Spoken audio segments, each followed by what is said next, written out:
Morning, folks.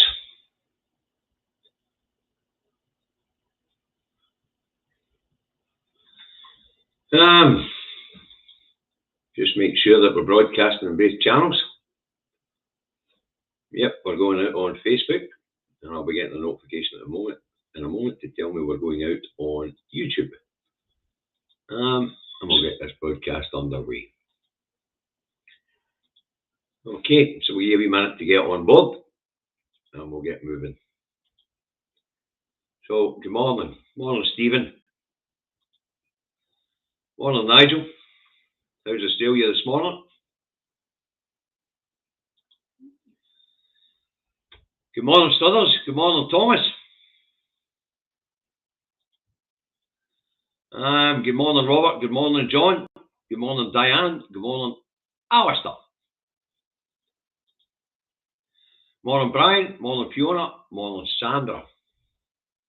So numbers are climbing nicely, folks. Good morning, Stephen. Sunny and breezy and Stromness, is it? Stromness, is it? Good stuff. Let's see, we'll get to the forecast here in a minute once we get enough of you on board. And we get this properly underway. Who else we got? Good morning, Christy. Morning, Doug. Morning, Steve. Morning, Irene. Morning, Tommy. Morning, Tommy. We didn't see you for a while, Tommy. That's because I'm off the road. We'll maybe pop by at the weekend or something, one weekend or something. Morning, Arthur. Morning, Robert. Morning, Maggie. Morning, Paul. Morning, Luke. Morning, Brian. As I say, numbers are climbing nicely. And we're up at 88, almost there. Good morning, John. Good morning, Lenny. Good morning, Maria. Morning, Sarah. Madam Director's just got me a nice cup of coffee. Good morning, Hammy and Cooper. Right, numbers are there, so let's get this broadcast underway. Cindy Truck Davey out the truck and at home in his office in Salisbury, North Lanarkshire, where it is cloudy, but thin cloud, and according to what it's telling me on the screen here, it is 19 degrees. Okay, that's the weather forecast for Salisbury, North Lanarkshire. If you want to know what the weather forecast is like where you are, like you here, look out your own bloody Monday. Good morning, Sonny Livingston. Right, okay, this is the news review for the 1st of the 3rd, 2022. Thursday starting with a mixed bag in the rags. The Duchess of Balmoral to anoint the new Tory PM at her Duchy seat in North East Scotland. Ex-Fetters tutor, who's believed to have been murdered, his body is believed to be dumped in the English borders, or the English side of the border, so they're concentrating their search in Northumbria and Cumbria.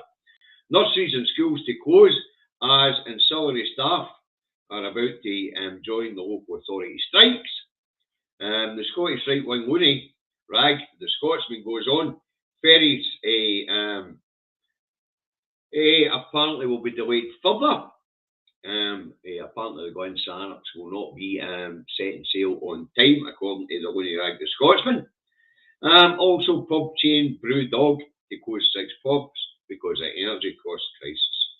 Right, and the Tory leadership front runner, Liz Truss, urged to move fast by Tory MPs to sort out energy crisis. All right.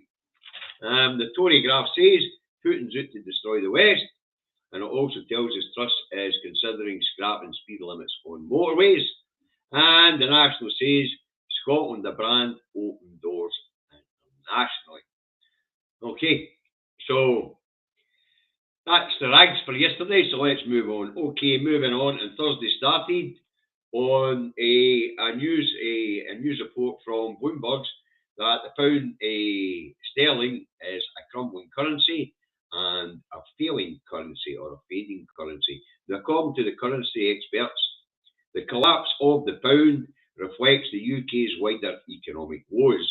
Experts at Capital Economics expect the pound to have collapsed to £1.05 against the dollar by mid-2023, with inflation expected to peak at 22% mid-2023. City experts say the unthinkable is about to happen, with the pound hitting the low, which would see its value equal the dollar, and it might even fall or become into parity with the euro.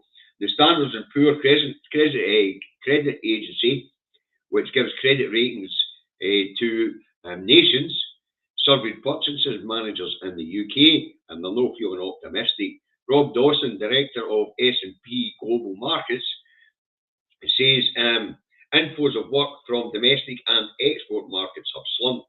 He also reports clients having a hanging back from placing orders in the UK, and they're also cancelling orders due to economic austerity and economic uncertainty in the UK. They are looking elsewhere as they expect the UK suppliers to go bust under energy costs and inflationary pressures.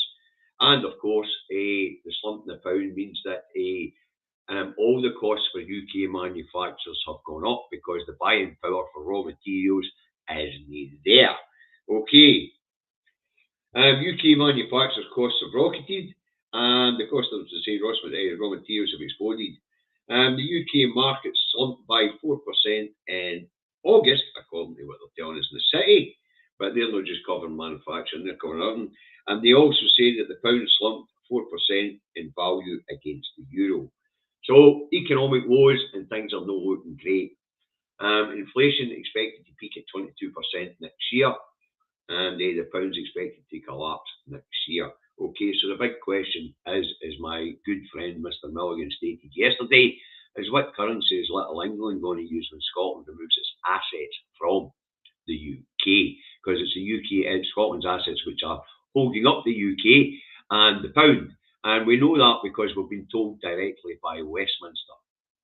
We've been told by Dominic Raab, we've been told by the ex-Chancellor Rishi Sunak, and we've been told by Truss that Scotland's assets, which will see the UK through the next umpteen years of economic stagnation due to having cut myself off from the world's biggest free trading bloc and not having any international trade agreements of any substance with anybody else on the planet. All right, so mass unemployment's coming and off, folks. That's just the way it is. The contraction is on. Spoke about this contraction way last year. Well, it's happening now, and it's happening bloody fast. Okay, moving on. Thursday, and Bojo the Clown breaks in his farewell tour, playing dress up. He pledged 700 million of taxpayers' money to build a nuclear reactor at Sizewell C. He also tells us that weapons of mass destruction are a deterrent. There are 9 nuclear powers in the world, possibly 10 if Iran do have nukes, and these nations are intimidating the other 192 nations of the planet into playing their game. Nukes are a form of oppression on the peoples of the world, and nuclear disarmament is a must for world safety and equality. So basically, there's 9 nuclear nations out there that hold nuclear weapons, and they're basically holding the rest as the bloody ransom. Because if we don't play the game the way they want it played, then we could face mass mutual destruction. Mental. Okay, let's move on. So Bojo's broke his farewell tour. Thinks he's a fucking rock star, the guy. He's been playing dress up. He's been a pilot. He's been a soldier. He's been a train driver. He's been a milkman. He's been all sorts, you know. And the latest wheeze is he was a cop the other day, busting down doors in London-based rappers' houses. So Bojo's taking a wee break in his farewell tour to pledge public money to build nuclear reactors. All right, moving on. Thursday, and renewables news. The Renewable Energy Trade publication says the new offshore. The Renewable Energy Trade publication says a new offshore wind project at Berwick Bank off the coast of the east coast of Scotland to create 4,500 jobs during the construction, with the number peaking at 9,000 jobs. That's including those in the supply chain at the peak of construction in the project in 2026. Now, the Berwick Bank project will be built 40 kilometres off the coast of East Lothian and is expected to produce 4.1 gigawatts of electricity once installed. Now, the value to the UK economy is estimated to be £8.3 billion. So, if we gain our independence, which I am sure we shall, Another 8.3 billion gone straight into the Scottish Exchequer. So much for too poor, too wee, and too stupid, eh? Right, moving on. And this one's for comedy value. Caretaker PM Bojo the Clown tells UK citizens to spend 20 quid on a new kettle to save £10 a year on energy bills. Talk about taking a piss. Spend 20 quid to save 10 quid in 3 years' time. 2 years to cover the 20 quid cost of the new kettle. So in 3 years' time, you might just save £10 off your £6,000 a year energy bill. Talk about ripping the piss.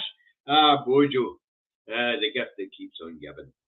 Right, moving on. Thursday, and it's reported First Minister Nicola Sturgeon is to hold talks with trade unions over paying conditions in an attempt to resolve the impasse in the negotiations and local authority wage rise rounds. Okay, the Deputy First Minister John Swinney has been involved in the talks.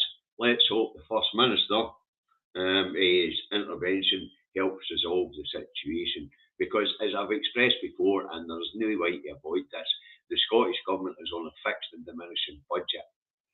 So if the 10% offered to the people on 20 grand, the 1,935 offered to people on 39 grand and above, and the 1,900 offered to those above that again isn't enough, then they better look at each other in the eyes and ask whose service is gone, whose job's gone, because there isn't any money in the pot. There's no more. They're at the limit of it. And if they are going to drag more money, then you can bet your boots that services will be cut in the meantime. And remember, folks, so far we've only had the ancillary staff and bin collectors out on strike so far, and the public services here in Scotland, but it is going to escalate. But as people ask for unachievable amounts, then they better be prepared to look at each other and say whose job's gone and which services will be cut to the public. It's a finite pot. We're on a fixed budget, and it is being diminished. You've heard the First Minister. The Scottish budget's doing 5% this year, and it will be doing 2% each year going forward over the life of over the next 5 years. So a 15% cut in the Scottish budget over the next 5 years. Either that, of course, we can take back control of all the economic levers via independence and have everything run into the Scottish Exchequer. Last year, Scottish tax revenues, the tax revenues that they could was 75 billion. That's more than enough to cover all the public sector costs in Scotland. So that leaves us things like oil, gas revenues, tobacco revenues, fuel revenues, revenues generated for renewable energies, import and export tax revenues, all flowing into the Exchequer, which means that Scotland would be pretty well off and would be able to afford to increase state pensions, benefits, improve public services, no problem. Right, moving on. Thursday, and the cruise ship MV Ambition arrives in Glasgow to offer 714 cabins as temporary accommodation for refugees fleeing the Ukraine conflict. Now, the cuckoos in the nest cry foul, but people need somewhere to go until more permanent arrangements can be made. Now, it might not be ideal, but it's much better than having shells raining down your head and the head of your children. Now, Scotland has done well when it comes to building social housing since the SNP came to power. They've built 100,000 affordable homes, and 70% of them are in the social rented market. But on a fixed budget, you can't escalate that. Although they have a good programme going forward, we've got an influx of thousands and thousands and thousands of people who need to be temporarily housed until permanent arrangements can be made, or they go back to where they came from. The best idea anybody can come up with is hotels and cruise ships, because hotels are at capacity with refugees from other parts of the world. So, yep, it might not be ideal, but it's safe, they'll be comfortable, they'll be fed. And until a permanent residence can be found for them, or they go back to Ukraine if the conflict ends anytime soon, then we've got to make do. There's only so many caravan parks, so many social rented housing. Bringing in more temporary hotel accommodation that floats is probably the only way we're going to be able to manage this situation. All right. Now, moving on, Thursday, also here in Scotland, the Chief Officer of Scotland's Fire and Rescue Service stepped down. Martin Blunden was suspended by the service in March 2022 after complaints about his conduct in office came to light. An investigation was launched by the Scottish Fire and Rescue Service, and the upshot of it is Martin Blunden has left his post. Interim Chief Ross Haggart will continue in position till a new chief is appointed. The other thing about this story is that the nature of the complaint made against the previous fire chief, Martin Blunden, is not being made public. Okay, so we don't really know why it is the guys had to step down. And Steve, you're in one of the new properties built by the Scottish Government, and you say it's the best property you've ever been in, solar powered hot water and air conditioning and triple glazing. Hey, sounds good, Steve. Right, moving on, Thursday, and the SNP Green Scottish Government, bad story is NHS awaited. This time it's a study into two health boards, children's and adolescent and mental health services, also known as CAMHS. All right, now, one health board seen 82% of referrals in the allotted waiting time. The others only saw 31% in the allotted or expected waiting times. Now, the study was conducted between January and June 2019. The study was done by Dr. Lynn Gilmore of the University of Stirling. The study looked at speed and efficiency in the service and how long it took to get a face-to-face consultation. Now, the outcome of the study is that CAMHS needs to improve data collection to better understand the scale of the problem. Now, since the study in 2019, the Scottish Government has ordered a review of CAMHS, and the Scottish Government has given an additional 15 million in cash to CAMHS in the year 2021, and also the same again in the year 2022 to improve services. So it would appear that this study shows that each health board has Jesus, let's try again. Each service has prioritised CAMHS at different levels. Okay, now they haven't named the two health boards, the one that's staying at 82% in the allotted waiting time, and the one that's only achieving 31% in the allotted waiting times have not been named, but obviously there's a huge disparity across Scotland and the quality of these services and the efficiency of these services. But as we know, in 2021, the Scottish Government ordered a review into CAMHS, and we're waiting on the outcome of that. Okay, right, moving on. Thursday, and Tory party leader hopeful Liz Truss says she won't introduce new taxes if she becomes PM on Monday. Davy says she doesn't have to introduce new taxes. The Tories, can screw us with the existing taxes. She also hints at additional help for businesses and the public on the cost of living crisis if she becomes PM. So another transfer of wealth from the people, the public purse to the energy providers and the energy companies. Now, there's no need for that. She could, if she becomes PM, legislate to freeze energy costs, and if the energy providers say they can't cope or they can't deal with it, with the prices being frozen. They're making 5 times the profits they were making last year this year.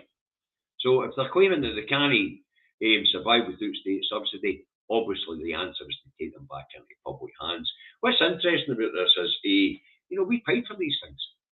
Right, anyway, moving on. Thursday, in Northern Ireland, Sinn Féin's Conor Murphy says Stormont will be left with no one at the wheel if the executive is not up and running by October. Now, the Sinn Féin finance minister spoke out after party leaders met with the head of the civil service in Northern Ireland. The DUP won't enter into power sharing until the NI protocols are sorted scrapped. DUP leader Sir Jeffrey Donaldson, in a response to Mr Murphy's statement, he said he'll not take a poke in the eye for Sinn Féin. I have absolutely no idea what the hell Jeffrey Donaldson's talking about. A poke in the eye. All that else has happened is that Mr. Murphy's pointed out that by October, Northern Ireland will be rudderless. Because let's face it, they're under direct rule at the moment. They have got the ministers for the last administration sitting in place, but they can't make major decisions. They can only keep their services running and ticking out. So they really do need to get Stormont up and running. But you know, the UUP leader, where are we? The UUP leader Douglas Beattie said a tidal wave of problems in public services is en route if they can't get the executive up and running. The DUP are acting against the democratic will of the NI public, who voted in an executive in favour of the NI protocols. 53 of the 90 elected representatives elected to Stormont are pro the NI protocols, and the NI's unique position in the EU with access to the EU single market and access to the UK market. All right, so basically, the people of Northern Ireland are seeing their life chances improve. They're seeing their economy improve. Their standards of living are rising. Public services are still crap right now because there's nobody at the helm. But the NI protocols are popular. People are becoming better off for the first time in 30 years. The Northern Irish economy is improving, but that's not what the DUP want. They want the people in Northern Ireland to suffer the way the people in England, Scotland, and Wales are going to suffer. Go figure. Right, moving on Thursday. Where are we? Aye. Right, and finally for Thursday, the British Chamber of Commerce has predicted businesses to close due to inflation and rocketing energy costs. According to the British Chamber of Commerce, businesses' energy costs have risen from by between 200 and 500%. The Baroness Ruby McGregor Smith of the British Chamber of Commerce said the government must step in, and the UK needs a plan. And Davy says they have a plan, Baroness. It's called asset stripping and wholesale transfer of wealth from the public purse into private hands en route to offshore tax havens. Now, I've been reporting that absentee Chancellor, it's been reported that absentee Chancellor Nadhim Zahawi has been working on a multi-billion-pound plan to transfer wealth from the public purse into private hands. What's going is the sold-off utilities were paid for by us, all right? And now we are being ripped off by those who Maggie sold the sold-off utilities to. So much for privatisation making services better, cheaper and more efficient. Now, the pub that Thatcher sold the public in the 80s, we are now reaping the rewards of the rotten fruits of Thatcher's tree and philosophies.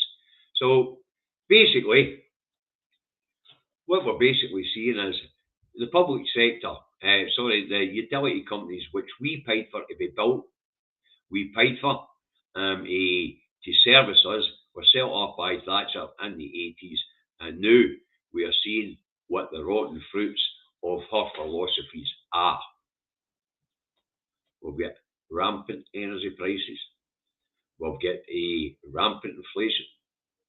We'll get people who are supposedly using Thatcher's idealism and the Tory party right now, but it would appear they're illiterate and they haven't got a scooby about Thatcher's market economy plans. There's no way that Thatcher would have dragged us out of the EU. No way. There is absolutely no way that Thatcher would have dragged us out of the biggest free trading bloc in the world. And I keep saying this. What is a foot down that road? I mean, Tories are free marketeers. We've just left the biggest free market on the bloody planet. Something not right there. All right. Now, let's move on. All right. Moving on, Thursday.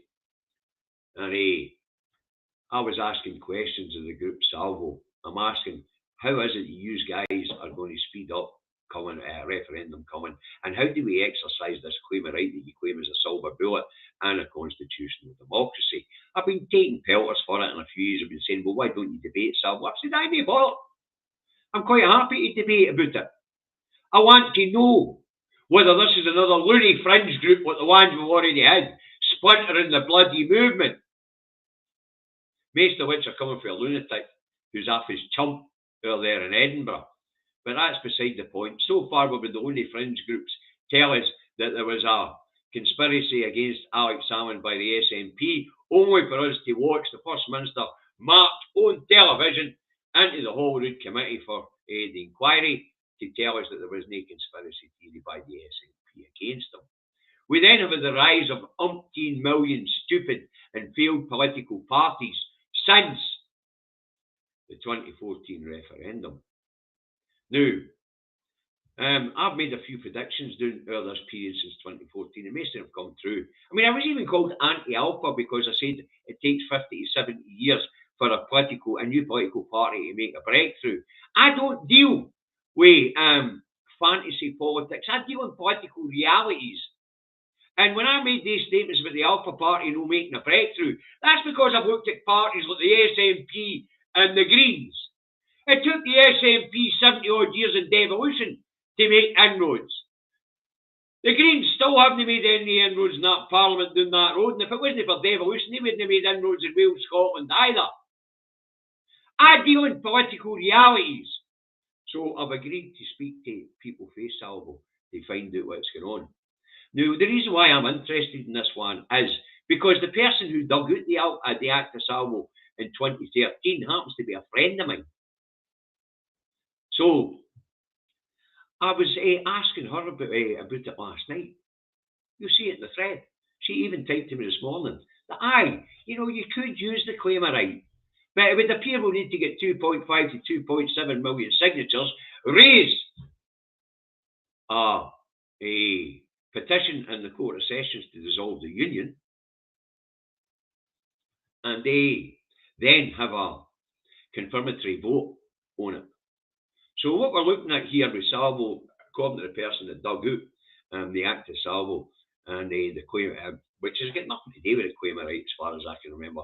The Acta Salvo, as far as this person tells me, was the ability to sue the Crown. At the end of the sitting of Parliament, they stood up, he who wants to sue the Crown, speak up, and they would all shout Salvo. Right? So, as far as I can see, Salvo's got absolutely nothing to do with it. But I'm willing to debate with these people. If they think they have a quick route round to get as a own take a referendum, I'm quite happy to hear it.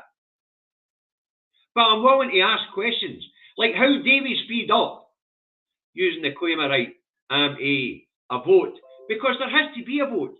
Scotland is, by law, a constitutional democracy. So there has to be some sort of vote. But I'm quite willing to debate and hear and listen. But I'm not willing to take pelters because I'm asking questions. I've seen enough lunatic fringe groups spring up since 2014. And all I've done is sow division. The grassroots, the SNP, Solidarity, everybody were all in the one boat up until the 2014 vote. After that, it just splintered everywhere. And we've had umpteen stupid parties, the ISPers, the IPS, or umpteen of them. They've got nowhere. I'm interested in getting rid of the line. I'm interested in dealing with political realities. I'm not interested in ancient laws or borough mobs and all sorts of pish. I want to deal with reality. So, to his due, Professor Mark McNaught came onto the thread last night and got pelters after people on the thread. But I've spoke to Mark and he's agreed to come on and do a show with David now. Because it's no my show, the Indie Talk David show, is a news review show. So when we speak to Mark, when I speak to Mark, then we'll date on the two Davies. I'll be in contact with Mark because I'm really interested. Is this another lunatic fringe group, or can it speed up getting us out of the line? Because if the person who dug out the Acta Salvo in 2013 is correct, then but we need 2.7 million signatures. We need to raise a case in the Court of Session to dissolve the Union. Then we have to take it back to the people. Now, the way I see that is we win a case in the Court of Sessions. The UK government appeals to the Supreme Court. The Supreme Court bounces it. We end up in the international courts for years. That's the way I see it. But if the people at Salvo can convince me that they have a viable plan to get us out of the line quicker than what the SNP can, and with their pressure on Westminster to respect democracy, then I'm willing to listen.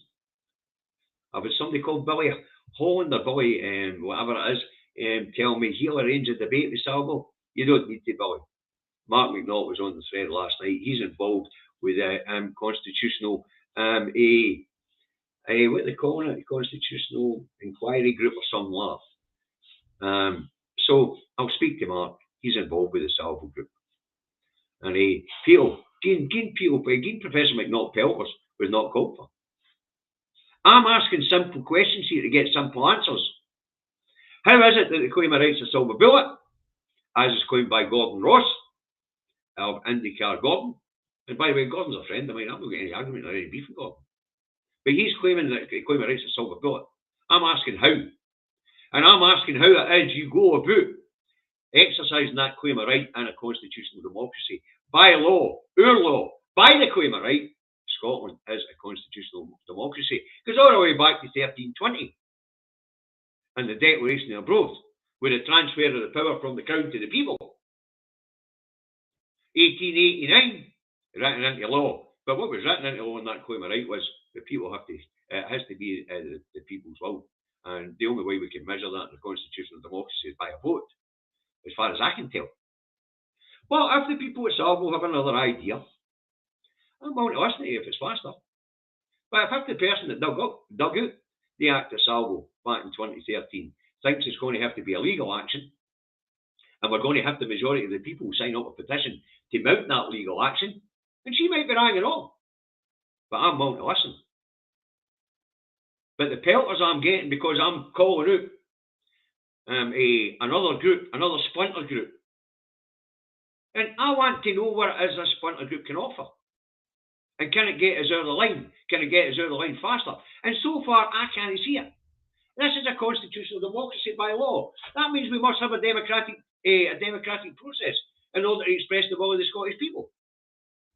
Simple as that. And even if we did get 2.7 million people to sign a petition to get a motion gone in the Court of Sessions to dissolve the Treaty of Union, then, as I say, there is recourse because of the way the UK's system is set up.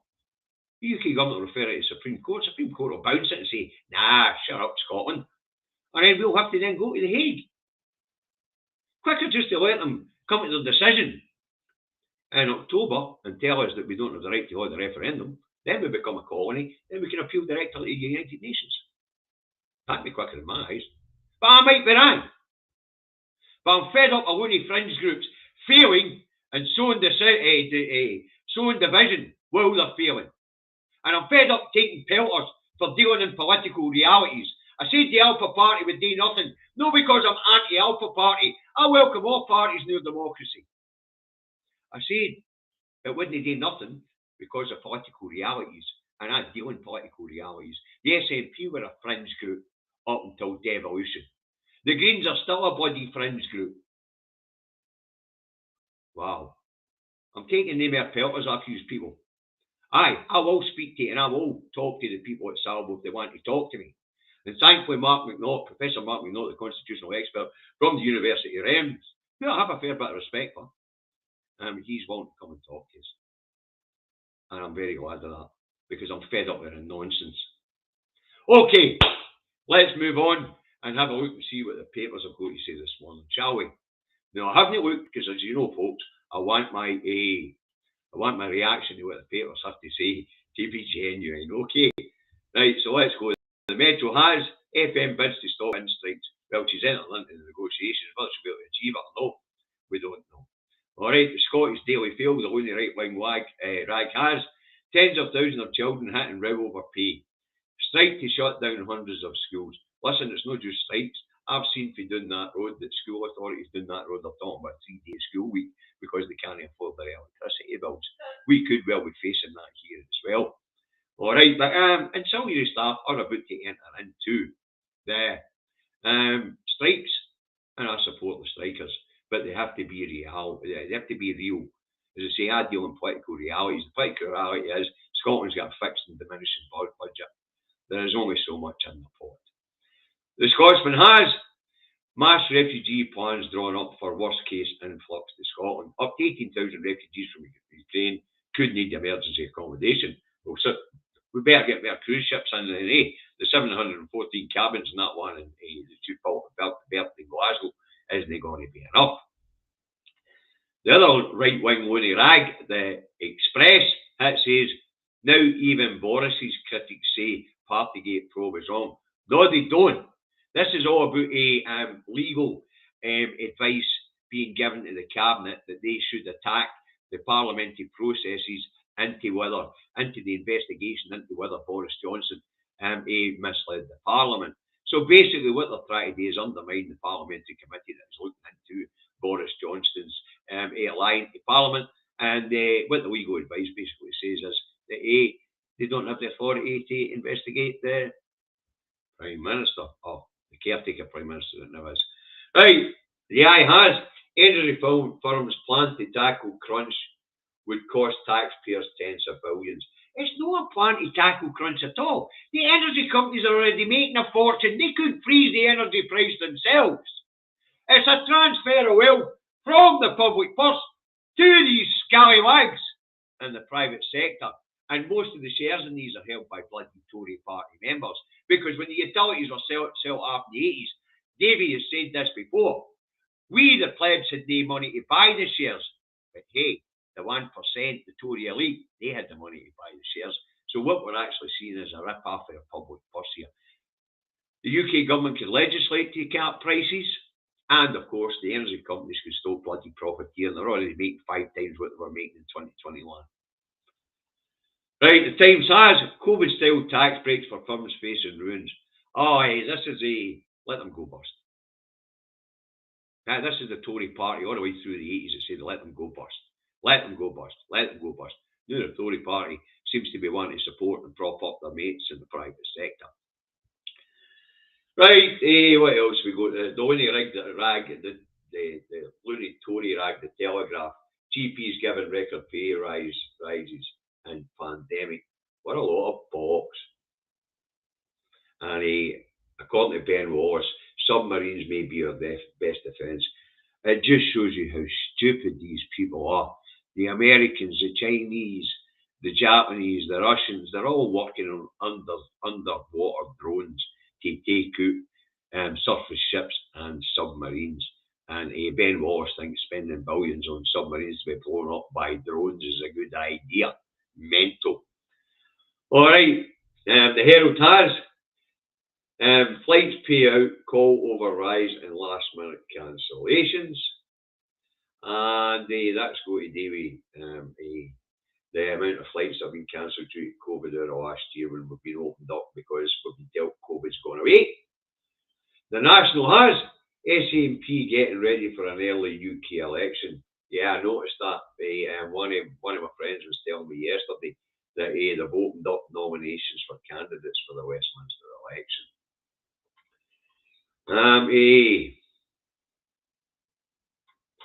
And what's the Star got for us today? The Star of Scotland apparently. Genius Bozo solves UK energy crisis. Pot kettle Pratt.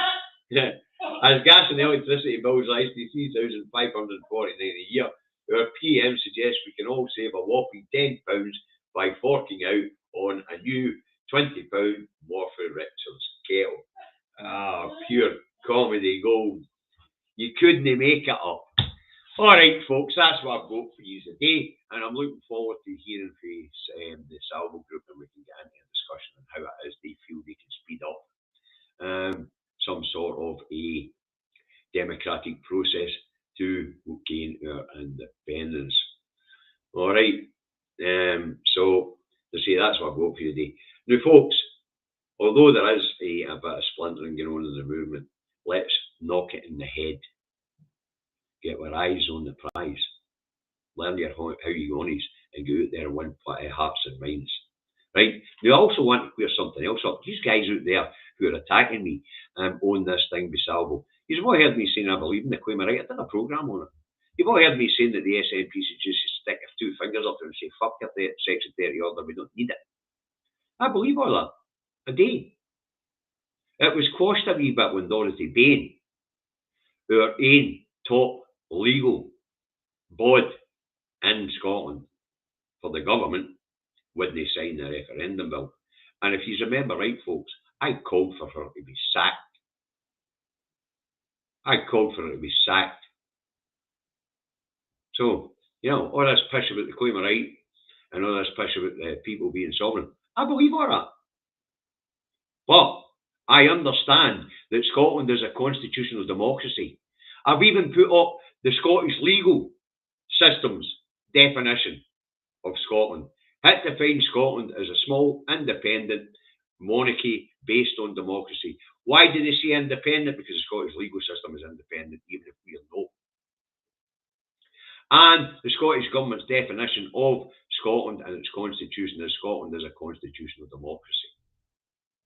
So, no matter how we go round this in circles, somewhere along the lines, there's going to be some sort of democratic process to express the will of the Scottish people. That's the law. And I look forward to hearing how we speed that up from the Salvo group, if they have a method to speed it up. And we'll find out from Professor Mark McNaught, who I have a fair bit of respect for. All right, so we've got our eyes on the prize. Get out there and win hearts and minds. Support independent media. Support Broadcasting Scotland. Support Independence Live. Support Indie Live Radio. Support Trues Radio. Support Caledon Media. Support the iScot magazine and support the national newspaper. Support independent bloggers and bloggers. And if they have a crowdfunder on the go, and in the unlikely event that you've got a couple of shekels in your pocket, please throw them in the pot. These guys do absolutely wonderful work, and some of them do some great investigative journalism. Okay, and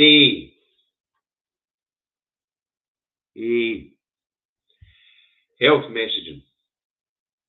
There's only two bits of guidance left, folks. You get to make your own mind up on it.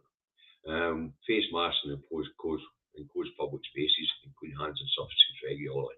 All right, now it's up to you whether you follow the guidance or not. I know that most people aren't when it comes to face masks. But what I would implore you to do is, if you've got the sniffles, if you're under weather, mask up and social distance for your neighbours and your friends. And when you're out and about, social distance. Show a wee bit of social responsibility if you're under the weather. You certainly don't want to be killing granny at this late stage. All right. And if you're still using NHS lateral flow tests, please submit your results to the NHS to keep an eye on how much of this is in the community. Now, you guys have a good day. It's the weekend. Over the weekend, I'll try and contact Mark and see if we can come up with a day and a date to do this discussion, interview with on how the claim of right is a silver bullet and how we're going to exercise that claim of right in a constitutional democracy. Okie dokie, folks. Now, Sarah and I wish you all a great weekend. And we'll be back on Monday to do it all again. Oh, and sorry, I forgot to advertise the Indie 2 Cafe night in the General Motors Club in Holytown. Ticket price is £10. There's room for about 130 people. I think we've still got about 50 tickets or 60 tickets left to sell. If you want to come along, contact the Indie 2 Cafe. You can buy your tickets at via AgnesCare53 at paypal.com. Now, I said yesterday you can buy your tickets, so that you can pipe your tickets at the door. If you intend to pipe your tickets at the door, please contact the cafe and tell them your intentions to come, because they say there's a limited amount of people can get in, and of course the buffet is going to be ordered. Okay, so you guys have a great weekend. Look after each other. Be good to each other. Especially look after and look out for your neighbours. The crunch is biting already. Look after yourselves.